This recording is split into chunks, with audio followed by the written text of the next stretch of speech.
Os juros americanos subiram um patamar que não se via há bastante tempo, e essa foi a escalada mais rápida desde 1994. Com a expectativa que a alta de juros se encerrou por lá, a expectativa dos investidores, a partir de agora, está relativamente otimista com os Estados Unidos. Porém, muitos economistas e entendedores de mercado estimavam que uma grande recessão viria a acontecer com essa recente alta de juros que aconteceu lá em US. Será que de fato o Fed conseguiu realizar o pouso suave e evitar uma recessão que poderia se estender por bastante tempo?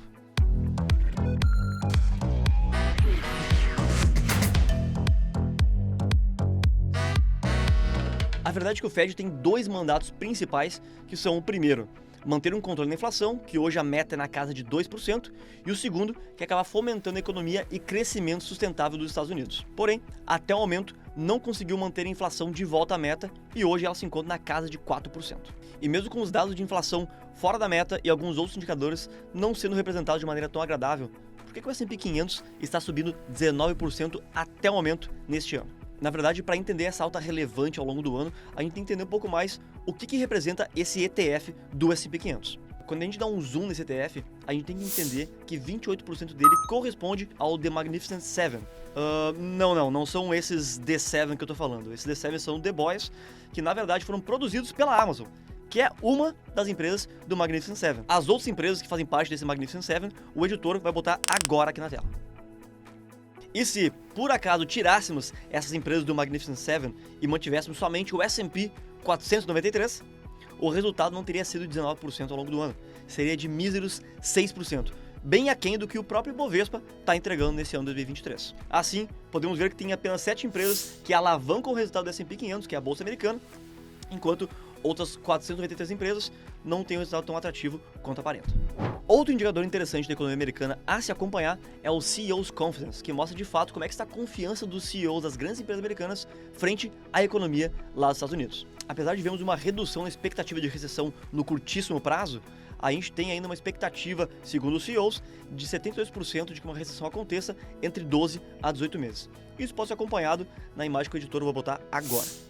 Ocorre também que, se a gente for considerar as últimas recessões lá nos Estados Unidos, em geral elas não acontecem quando os juros estão subindo, mas sim logo após o início dessa queda. E nos Estados Unidos, essa queda está programada para a partir de julho do ano que vem. Portanto, ocorre uma espécie de delay entre a subida de juros e o início de fato de uma recessão.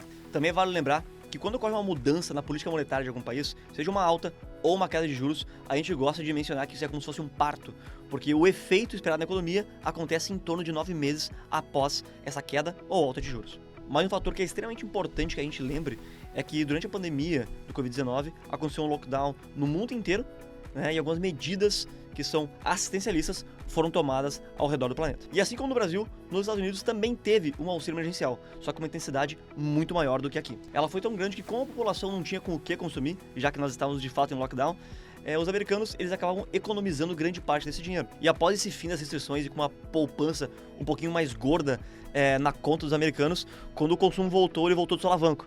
Então a inflação ela acabou sendo galopante e a gente está sentindo até hoje, aqui no Brasil, como eles sentem nos Estados Unidos, com uma intensidade um pouquinho maior que a nossa. E como consequência da inflação, que é um efeito dominó que começou com o Covid-19 e acabou tendo uma facilidade por parte do Fed, acabou dando dinheiro para, obviamente, ter um auxílio emergencial para famílias mais necessitadas, os bens ficaram mais caros. E com os bens mais caros, o orçamento das famílias acabou ficando um pouquinho mais apertado. E junto a isso, e com menos dinheiro à vista no bolso dos americanos, esse gráfico aqui, ele mostra que a dívida americana no cartão de crédito, que se tornou cada vez mais necessária, ela atingiu um patamar histórico de $1 trilhão. E como a gente está falando de cartão de crédito, a gente está linkando a pessoas. E o risco de inadimplência das pessoas é muito maior do que de uma empresa. Nessa imagem que vai aparecer agora, a gente consegue ver que há cada vez mais inadimplência sobre essa montanha de dívida dos cartões de crédito. E já que com uma alta taxa de juros do Fed, os juros do cartão de crédito ficam cada vez maiores, isso acaba dificultando cada vez mais esses pagamentos por parte das pessoas físicas que têm essas dívidas. E é legal observar que tudo que eu estou trazendo aqui é um efeito cascata. E olha que interessante, mais uma consequência desse aumento de juros por parte do Fed acaba sendo o balanço dos bancos, que a gente pode ver nessa imagem. Ele nos mostra como estão os balanços dos bancos americanos em relação aos seus títulos de renda fixa. Lembrando que esses títulos de renda fixa dos bancos, eles em geral são treasuries, né, que é o tesouro direto americano. E a gente pode ver que esses bancos, eles enfrentam uma perda não realizada com marcação a mercado desses títulos de tesouro direto americano bem grande, o que não deve ser um problema se os bancos conseguirem levar esses títulos até o final. até o seu vencimento, né? Mas certamente demonstra uma posição bem grande de fragilidade e uma instabilidade no sistema financeiro que poderia acarretar em uma nova grande crise bancária nos Estados Unidos. E toda essa instabilidade e alta de juros impacta diretamente nos empréstimos bancários, como a gente pode ver nesse outro gráfico. Essa imagem ela mostra a disposição dos bancos para emprestar dinheiro aos consumidores.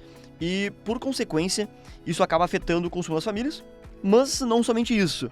Essa baixa disposição também afeta as empresas americanas, significando que se essas empresas quiserem refinanciar suas dívidas ou precisem tomar empréstimos, devem ter bastante dificuldade de conseguirem taxas atrativas como havia antes dessa subida galopante de juros lá nos Estados Unidos. Como consequência, a tendência é ter um consumo mais reduzido nos Estados Unidos, além de ter empresas com um balanço cada vez mais apertado, podendo haver a necessidade de paralisar algum projeto em andamento ou até realizar demissões em massa, o que não é nada bom para a economia de maneira geral e também pode e vai afetar o valuation das empresas na bolsa americana. Mas essa subida de juros não é ruim somente para a população americana, ela também é bastante prejudicial para o governo americano. Nessa imagem aqui, a gente pode ver que a dívida PIB do governo americano está acima de 100%, mais precisamente na casa de 129%, tá? Eu gosto de lembrar que o governo americano é um dos governos mais endividados do planeta, e essa dívida galopante que segue crescendo acaba afetando bastante o mercado e também traz certa insegurança ao olhar dos investidores. Com essa enorme dívida dos Estados Unidos, a agência de rating Fitch acabou reavaliando o risco de investimento no título soberano americano, que saiu de um AAA, que seria o nível de risco mais reduzido existente, para um duplo A positivo, que seria o segundo lugar nessa classificação de risco. E o motivo citado é a deterioração fiscal esperada nos próximos 36 meses. Inclusive, com essa outra imagem, até o último semestre, conseguimos ver que os gastos com a dívida do governo americano atingiu mais de 980 bilhões de dólares somente nesse ano, fazendo com que os Estados Unidos gastem mais dinheiro com sua própria dívida do que com a defesa do país. O que nos leva para uma outra questão. Como o PIB americano é composto basicamente por consumo, uma taxa de juros restritiva acaba nos gerando um grande problema de crescimento do PIB americano. E uma redução do consumo não significa somente uma redução do PIB, mas também uma arrecadação de impostos menor, o que vai dificultar de fato o pagamento dessa dívida americana. Manter a taxa de juros nesse patamar elevado de 5,25 e 5,5 que se encontra nesse momento acaba sendo um grande peso para o mercado e para o governo, podendo causar cada vez mais consequências negativas para a economia e também levar a uma crise lá para a terra do tio Sam. Mas, tia, será que a saída disso tudo seria de fato baixar a taxa de juros, assim como o mercado vem precificando? A verdade é que não necessariamente. A gente precisa lembrar o que levou os Estados Unidos a esse patamar atual: a inflação. E o principal remédio contra a inflação é a subida da taxa de juros, assim como a gente viu aqui no Brasil. Só que a questão é que esse remédio acaba não sendo tão doce quanto a gente gostaria. E a verdade é que subir a taxa de juros acaba sim trazendo consequências negativas para a economia em questão, só que são consequências que são necessárias, porque isso sim é o ciclo econômico. E fazer uma redução da taxa de juros antes da gente ter certeza de que de fato essa inflação está controlada pode sim acarretar em consequências ainda piores, como por exemplo um repique da inflação. E isso faria com que o Fed tivesse que subir os juros novamente, fazendo com que tivesse mais uma escada de alta de juros, levando o juro a um patamar um pouquinho mais elevado do que o atual, e isso sim teria consequências cada vez mais desastrosas para a economia. Pensando nisso, o Fed, com seu porta-voz, o presidente do Fed, o Jerome Powell, não descarta a possibilidade do juros americano se manter mais elevado em um patamar um pouco mais longo. Como mencionei anteriormente, deve ser na casa de junho e julho até a primeira queda, segundo a visão do dia de hoje. Tá, Vitor, mas então tá me dizendo que investir nos Estados Unidos hoje em dia é uma opção horrorosa, é isso? Tchê, na verdade não, tá? Os Estados Unidos, embora virando a esquina, ainda devam passar por algumas dificuldades até que se resolva a situação da inflação galopante que segue por lá. Eles ainda são, e vão ser, por bastante tempo, a maior economia do planeta, e o dólar ainda deve ser moeda de reserva global por bastante tempo. Querendo ou não, essa alta de juros já aconteceu e a gente não tem como mudar. A questão é que é o maior patamar de juros desde 2008 e alguns investimentos se tornam mais atrativos nesse patamar de juros. Assim como no Brasil a gente conseguiria aproveitar uma marcação ao mercado de maneira mais expressiva ao longo dos últimos 2 anos, hoje é o momento dos Estados Unidos. Investir lá em ações talvez não seja tão atrativo por causa de receios com uma taxa mais elevada, mas a renda fixa tá bastante atrativa. E tu, Tchê, possui ativos nos Estados Unidos? Investe em stocks, REITs ou somente renda fixa? Ou ainda nem começou? E frente ao Fed, o que tu acha que ele tem que fazer? Conta pra gente aqui nos comentários. Meu nome é Vitor, tudo bem? E esse foi mais um Aviocast. Um abraço.